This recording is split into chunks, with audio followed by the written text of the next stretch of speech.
কুম্ভ মেলায় এটা হিন্দুদের আবেগ। 144 বছর পরে নাকি কুম্ভ হচ্ছে, মহাকুম্ভ। এমন ভাবে প্রচার করা হলো, সারা ভারতবর্ষের মানুষ পরিমরি করে সেই কুম্ভে ছুটলেন। আর কুম্ভের ব্যবস্থাপনা এমন যে সেখানে মানুষ পদপিষ্ট হয়ে মারা যায়, লাশ নদীতে ভেসে যায়, লাশ গায়েব করা হয়।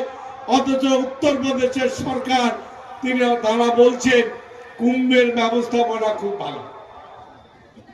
এই যে ডাবল ইঞ্জিনের সরকার, যারা প্রতিনিয়ত মিথ্যা কথা বলে, প্রতিনিয়ত মিথ্যা কথা বলে মানুষকে ধাপ্পা দেয়।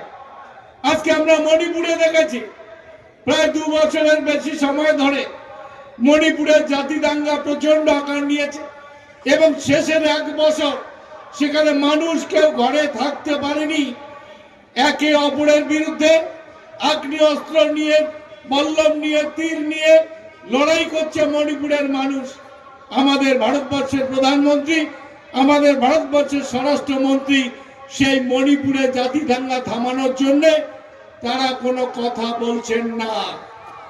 আজকে আমাদের পাশের রাজ্য বাংলা, পাশের দেশ বাংলাদেশ, সেখানে প্রায় 6 মাস ধরে সেখানে জাতি দাঙ্গা চলছে, সেখানে সংখ্যালঘু হিন্দুদের উপর অত্যাচার হচ্ছে।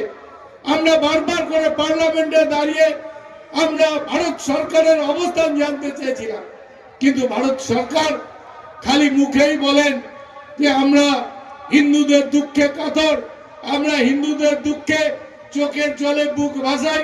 অথচ বাংলায় সংখ্যালঘু হিন্দুরা সেখানে অত্যাচারিত হচ্ছেন, সেই কথা আমাদের ভারত সরকার বলার ক্ষমতা নেই, পার্লামেন্টে দাঁড়িয়ে বিবৃতি দেওয়ার ক্ষমতা নেই।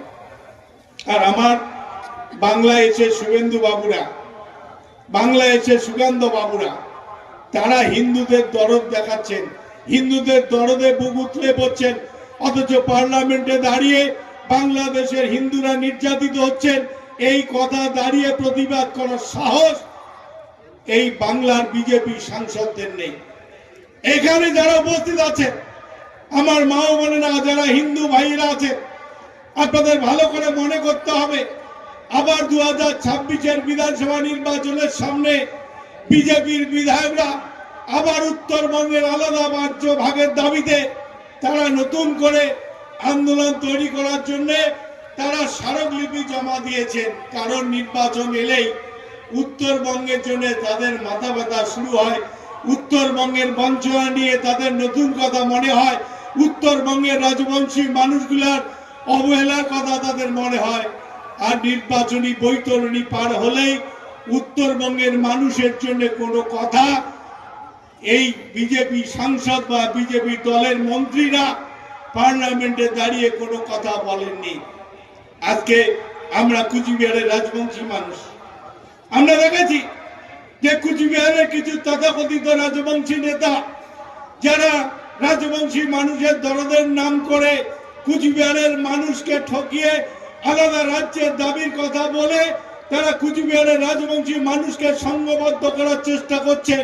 কেউ লোকসভার সাংসদ হয়ে বসে আছেন, অথচ কুচবিহারের মানুষের দাবি দেওয়া নিয়ে সংসদে দাঁড়িয়ে কখনো তিনি বক্তব্য রাখেননি।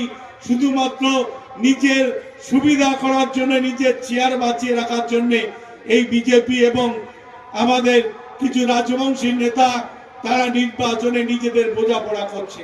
তাই আমি অনুরোধ করব যে কুচবিহারের রাজবংশী মানুষ, কুচবিহারের হিন্দু মানুষ, কুচবিহারের মুসলমান মানুষ, আস্থার একটাই ভরসা, আস্থার একটাই নাম, আমাদের মাননীয় মুখ্যমন্ত্রী মমতা ব্যানার্জি।